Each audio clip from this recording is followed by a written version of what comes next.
Да си в женската си енергия не значи да лежиш по пенюар на дивана и да имаш прислуга. Не означава да изискваш да ти бъдат задоволени всички нужди като законово право, просто защото, видиш ли, присъстваш някъде. Нещата въобще не се свеждат до повърхностното ниво, на което Даниела се опитва да ги принизи. Това, което тя прави, е абсолютно обратното на женска енергия.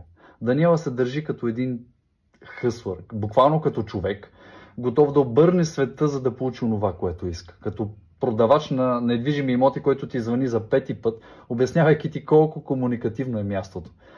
Тя буквално отиде при Мартин и му каза: на мен ми трябват дрехи, на мен ми трябват бижута, можеш ли да ми ги дадеш или не? Това ли е женска енергия? Не. Това е рекет. Това е най-мъжкото нещо, което може да направи. Женската енергия, сила или власт, ако мога да се изразя така, от край време се разпознават последния начин. Това е силата да накараш мъжа да си мисли, че той управлява. Силата да бъдеш нежна и да му дадеш подиума той да реши да ти помогне, да те подкрепи, да ти подари нещо, да иска да се грижи за теб. Това е женската сила и енергия. Тя е свързана с управление, което е абсолютно ненасилствено, ако говорим за архетипите.